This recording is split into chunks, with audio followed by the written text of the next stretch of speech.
Welcome to this interview with Andrea Sordi, an experienced procurement leader working at dsm-firmenich.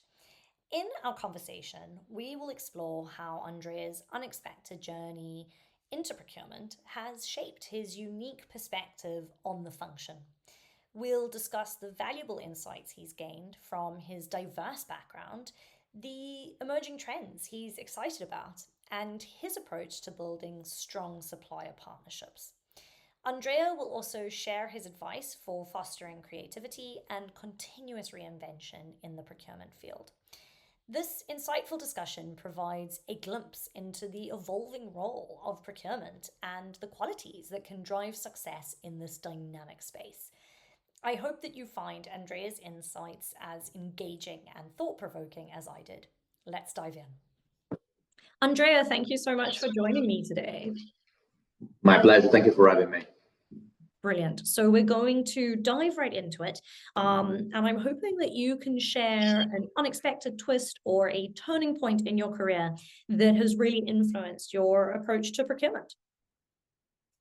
Okay, well, that's an interesting question to start with. Look, I mean, maybe it's gonna sound a little bit funny, but I came into procurement by pure luck. It wasn't a planned career, and actually, I spent the first part of my career doing other stuff in supply chain, and always thinking about procurement as a strange guy, the black side of the moon, where they're just going cheap and not really, caring about the rest. So I didn't have a very good opinion of the procurement side. And then by pure chance, sometimes, train pass by and you just need to, in the blink of an eye, you need to make a decision. And I was offered a job in procurement. And I have to say, even there, bit confession, I took the job because it was a leadership job, not because it was procurement. So it was a bit of a self-interest kind of a thing. But then I discovered a complete different environment than what I had in mind. The way I started describing procurement is since then is the window to the world in a way. And there are very few functions in a business which you can't really have that opportunity to look what's outside and connect the outside event, trends, opportunities with what's going into the business. So that's a little bit the way I see procurement. That's what kept me in the function since now more than 10 years and keeps on, kind of captivating me and going deeper and deeper and discovering more and more about what we're doing. I love that.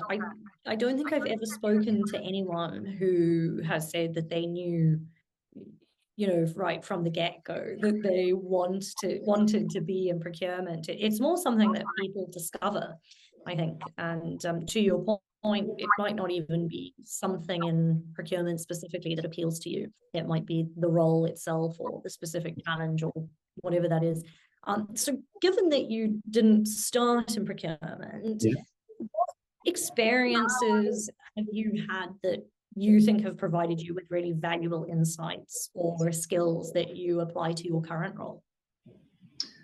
I think it's, so if you can think about it, I would think about three main elements of it.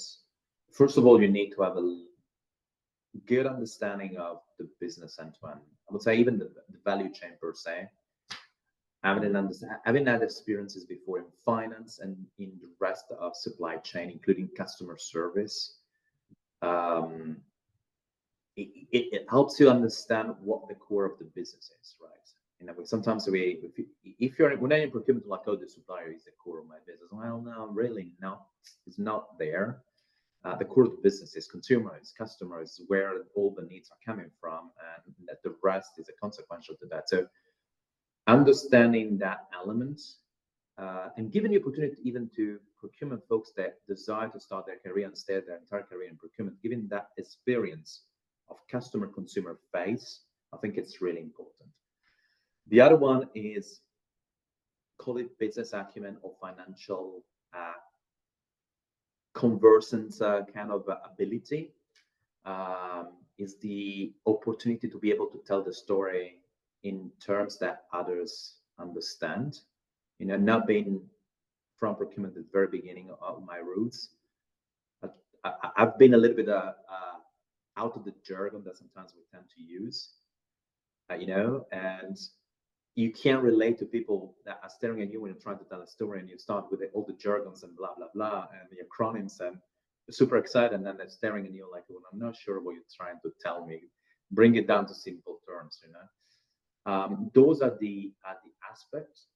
And then I think is the third element, which is it's another soft skill. It's the ability to relate with people, to understand how other functions are thinking, what's their narrative, what's their concerns, what's their goal, and trying to link into that. I mean, I'm leading indirect procurement, which is basically embracing everybody in the organizations. So that's become quite needed and fundamental, being able to relate to what is really core for every single different function, and having those experiences outside is becoming it's important. It helps you to get that additional view. I couldn't agree with you more. To me, in order to be successful in procurement, you always need to understand every element of the business. And you need to, have specific skill sets in finance, in relationship building, and probably problem solving. I think that procurement people are problem solvers more than anything else. Yeah, there's another one, which is resilience, right? The creativity and resilience. Because you need to invent new solutions every day to new problems that are facing up, and none of those problems is the same as the previous day. So that's what makes it interesting. Sometimes a little bit overwhelming, but it's part of the magic sauce. Absolutely. Yeah, for sure. And on that topic, what kind of emerging trends in procurement are you really excited about at the moment? And do you see them sort of changing the relationships that you have with your suppliers in the long term? Yeah, I mean, for sure, it's. A classic one that we see is digitization AI. So we're becoming much more automated, much more agile, much more on the fingertip, almost on everything. So the speed we are related with Supplier is accelerating in very, very, very much. I think the other trend I'm saying is the importance of strengthening partnership. So moving from competition with suppliers or even with peers company to more alliances and collaboration, because the problems we need to face going forward, or today and going forward, I mean, talking about sustainability, talking about market volatility, talking about innovation, digitization itself, they're not problems that we can't solve in splendid isolation. We either need our suppliers, we either need customers, we either need our peers, sometimes competitors. Now, obviously, you need to put rules to the game, because start opening up all the doors and every single box in the house. But there's some coalition, alliances, collaboration that need to be fostered. And then you go back to some of those skills I was referring before, which is relationship management. How you create those relationships, how you nurture those relationships. Those is becoming important. How you tell that story. Storytelling is becoming another key skills that procurement people will need to develop even more going forward into the future. I love that that's your answer. Again, it just feels to me like an ecosystem is all about those alliances. And it's all about, yes, there might be competition, but actually everybody has a place. Yes, you're correct. I mean, we're not there yet, but both sides of the table. I think we're still a little bit of that. Oh, you're trying to screw me at some point in time down the road, so I'm trying to protect myself. For sure, there's a commercial aspect of this. There's still a commercial relationship, but I think we need to be able to build strong partnership where is needed, and we need to be selective on that. Where is needed, that yes, they can have the commercial tension, but also are able to solve that commercial tension into something bigger for both. Yeah. And how do you drive that mindset within your organization? Because it's not my experience that this is a common attitude to have within companies. They're very afraid of the competition, even down to the point that when we're helping our clients to organize their supplier events, they're so worried about all of their suppliers being in the same room together. So is it the role of leadership to drive these kinds of alliance-based relationships? Yes, it is, but there's also a role for procurement to convince, to tell the story, to create the context for that alliance. I mean, obviously, you need a sort of top-down leadership narrative and direction into that. They need to buy in and need to be sponsoring, championing that kind of alliances. But there has to be a narrative, there has to be a role for procurement to create that context. What's the value out of this? At the end of the day, it's a return on investment, right? It might not be a return on investment tomorrow morning, next quarter, but I mean a little bit longer time. But what's in there? What we're doing? What we need is different ways of partnering, and what's the value generating for that? At the end of the day, is ensuring that the company is still alive in several years, still profitable, we're still having business, and we're still enjoying what we're doing. And it might sound a bit cheesy, but at the end of the day, that you're talking about topics like sustainability, innovation, digitization, resilience, which is not things that you can turn around overnight anyway. No. And as you say, it's about being smart about who you do choose to partner with. PepsiCo and Mars partner so much around sustainability, and well, until Kellogg's. Has Mars bought Kellanova or Yeah. Kellanova? Yeah.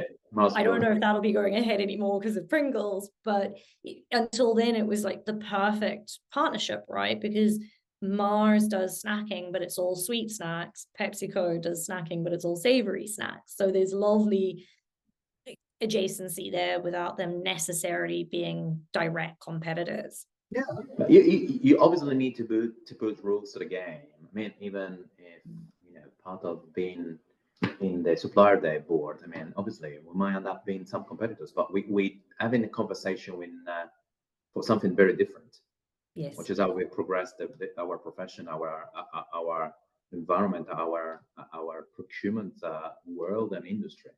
There's I mean, you need to understand what the goal ultimately, which has to be embrace the entire ecosystem interest, and then obviously put some rule into that game. And as you said, you want to do that with everybody. You want to be very selective.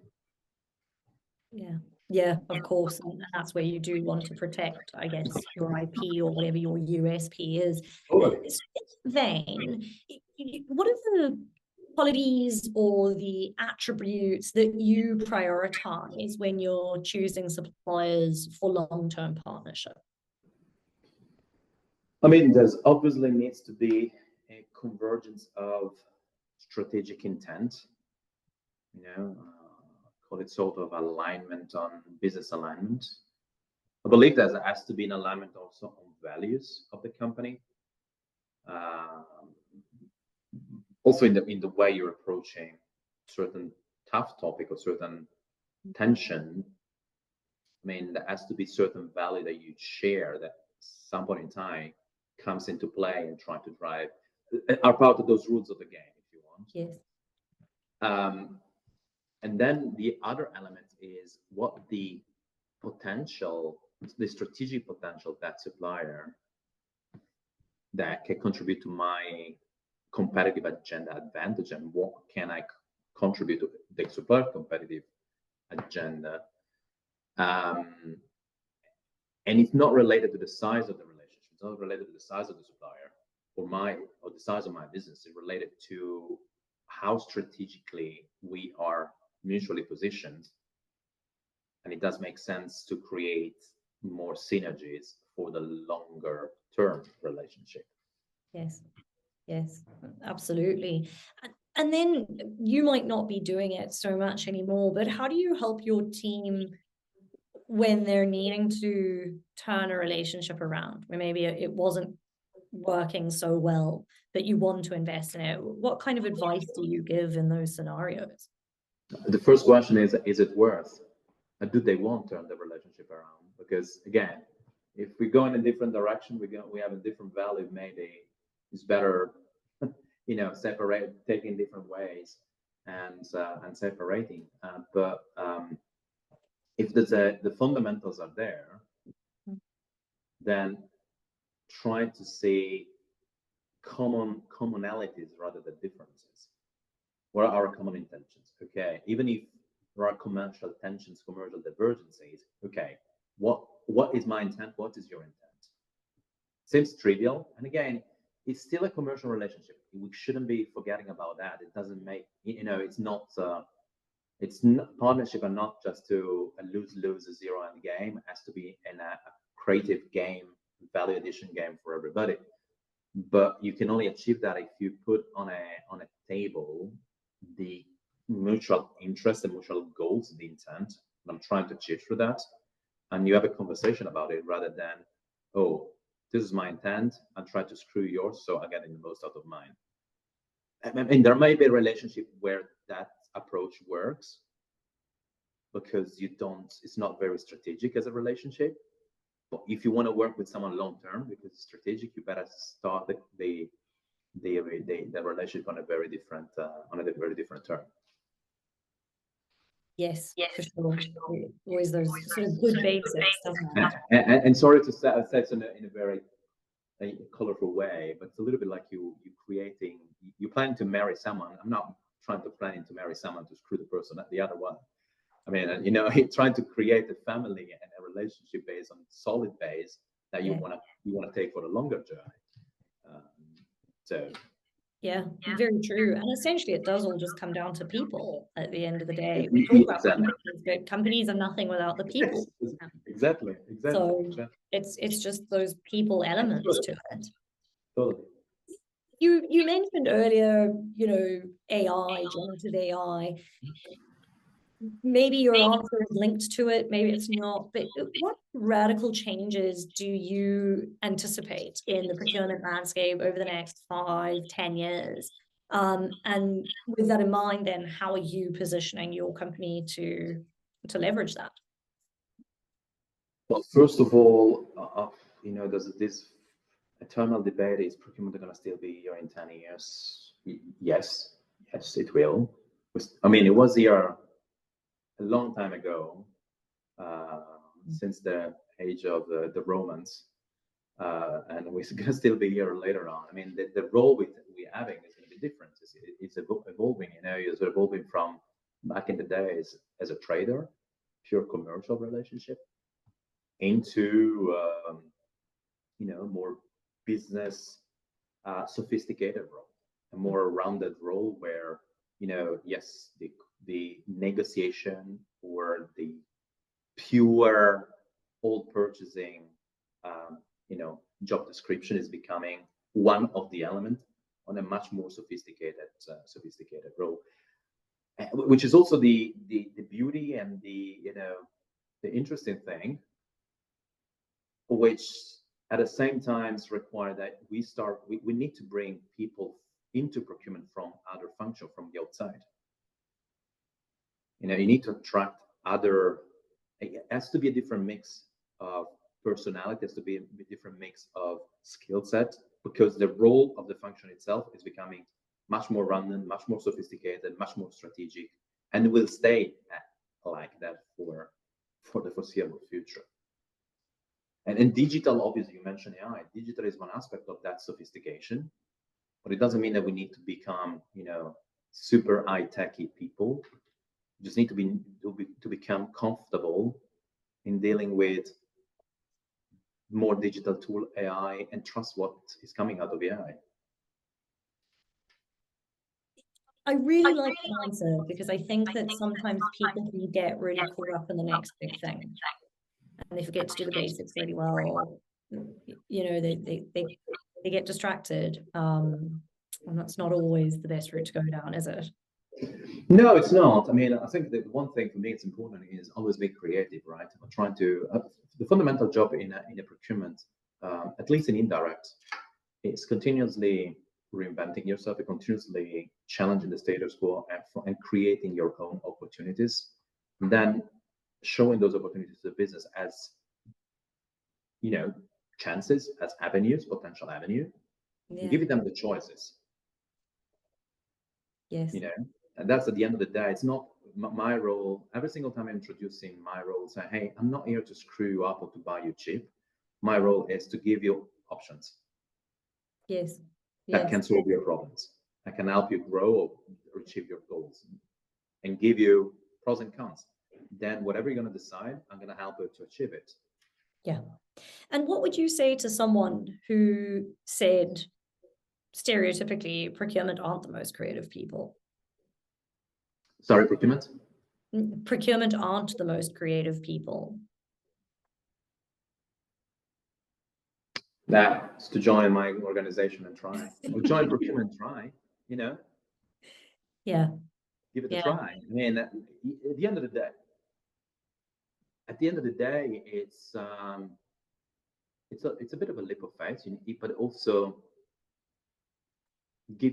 I would tell this person to give me a chance to prove differently, right? And sometimes we are our worst enemies, because sometimes you get into the stakeholders conversation with the presumptions of knowing the answer to all their questions, instead of sitting in there and listening actively, maybe saying nothing the first time, and then coming back, providing those approaches, those opportunities, those different avenues. It's being a little bit humble in our own approach sometimes is helpful. Mm-hmm. Yeah. It's so true. The best thing you can do is listen and look around you, isn't it? Yeah, but the first answer I probably give is like, hey, I have a job opening in my team. Come and join, so you can be creative with me. I love that. On that note, Andrea, we're going to wrap this up. Very much looking forward to continuing our conversations and focusing on creativity. Absolutely, it was a pleasure talking with you. Thank you. Thank you.